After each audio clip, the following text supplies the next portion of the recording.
If you're struggling with XC SEO and no matter what changes you make to improve SEO, your products are not getting found in the search results, you're not making sales, and you feel like giving up, then keep watching. Now, this video is not just a regular XC SEO video. I'm going to actually be breaking down the contributing factors that play into getting found, clicks, and actual sales. So by the end of this video, you will have actionable steps that you could take to make sure that you have optimized your store for higher conversions, even if the algorithm changes again. So make sure to stick around till the end. Hi, and welcome back. If you're new to the channel, my name is Nancy, and I help Etsy sellers turn their passions into profits. Make sure to subscribe to the channel for weekly videos. So last week I asked you guys, what do you struggle with the most when it comes to Etsy SEO? And I got so many responses on my Facebook group as well as on my Instagram.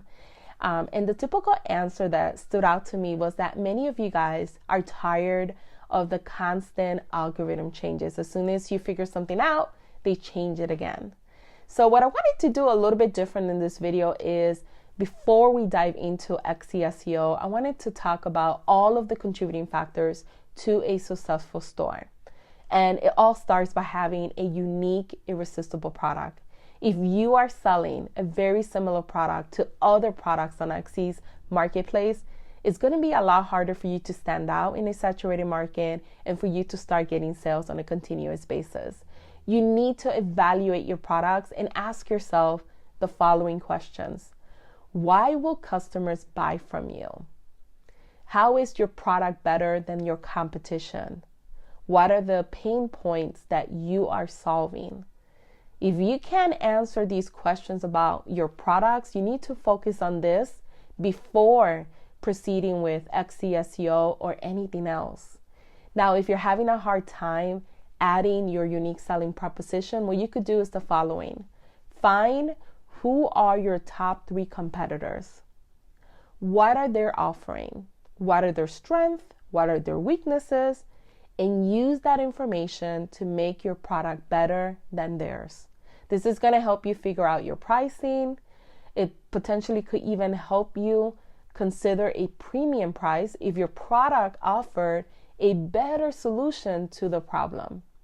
Now, another contributing factor is making sure that you have drew-worthy images. The main image of your product is also known as the attention grabber. And you want your listing photos to grab prospective buyers' attention over your competitors and have them stop from scrolling, click on your product, right? Engage with your photos, engage with your description, and buy from you.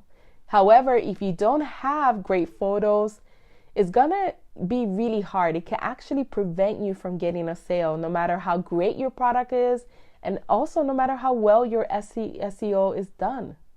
Now, lastly, before we dive into SEO, you want to make sure to craft an enticing listing description that sells the benefit, not the product.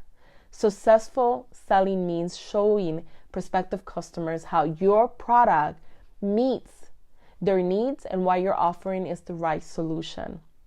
So find the problem, offer the benefit, and explain why your product will solve it.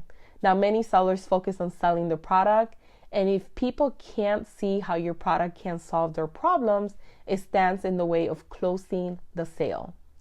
As an Etsy seller, if you could master having a unique product, amazing photos, a killer listing description, Etsy SEO will be the least of your worries. So now that you have an idea of these main contributing factors, let's dive right into Etsy SEO. Now, don't forget to grab my free Etsy SEO guide. I will leave the link in the text box description below.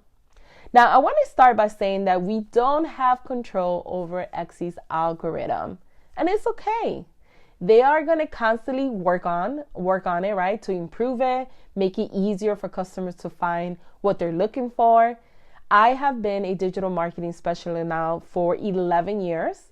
And I could tell you that this is going to continue to happen no matter what platform you use to sell your products or to promote them, right? However, there are Etsy SEO best practices that you could apply to your shop from on-page SEO factors that don't really change. And if you apply everything that I'm going to share with you and the main contributing factors that we just talked about a few minutes ago, you can have a successful Etsy store no matter what changes Etsy makes from their end. Now, the first thing you need to know about Etsy SEO is that Etsy looks at your title and tags, categories, and attributes to match your products with customers' search queries. So the first few words of your listing title have a particular strong influence on Etsy search. So only place words and phrases buyers will search for in your listing title. You don't want to put the title of your piece in the actual title. Put it in the actual description. Now, due to so much conflicting information on the internet, and some might say otherwise, I will leave below this video all the links that verify all the information that I'm giving you today that comes directly from the Etsy handbook. Now, Etsy recommends focusing on writing short, clear, descriptive titles, and they don't recommend keyword stuffing. So what exactly is keyword stuffing? Is when you add a list of keywords in your title. So here's an example that Etsy provides of a title that has keyword stuffing. So as you can see in this title, there's a list of keywords. When you read them together or when you see them together, it can potentially confuse the customer. So the key is when you're writing a title that you want to have that balance of you're optimizing it for Etsy SEO, but it's also user-friendly for the prospective buyer. You don't want to get them confused. You don't want to get them turned off as well, and that could potentially hinder you from getting a sale. Here's another example from Etsy of a title that's not keyword stuff, and as you can see, it's easy to read.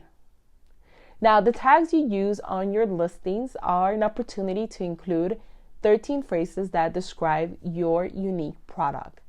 And each tag you add is a chance to match with a shopper's search, so spread them around and add some variety. What I recommend is making sure that every tag is as unique as possible from each other. This is really going to help you amplify your reach and drive more traffic back to your store. You do not want to duplicate tags. An example that Etsy gives is having tags such as octopus art print and animal wall decor will get that listing in front of more potential buyers than octopus art and octopus print. As you can see, you're repeating octopus twice. Also, when doing keyword research, think about who is this product for? Think about your target audience and who is the ideal gift recipient might be, right? So for example, gifts for boyfriend, gifts for newlyweds, gifts for new parents, t-shirt gift, etc. So you want to use phrases that ideally describe your product, but also throw in some tags that describe who's the product for. Another contributing factor we just talked about for Etsy SEO is categories. And they tend to act like tags, so you don't need to add tags that repeat the phrase that appear in your categories and even attributes, so keep that in mind. Now, in choosing a category, add the most specific option available for the item you're listing. If you are unsure which tag to use, I recommend using eRank category tool. And you could add the name of your product and it will let you know which category it falls, and it's really, really helpful. And lastly, attributes are the extra details that you could add about your listing after choosing a category. Some are more general, such as color, material, while others are specific to the category you choose, such as pattern for clothing or room for home decor, right? Many sellers skip attributes and don't know that they actually decrease their chances of getting found in the search results.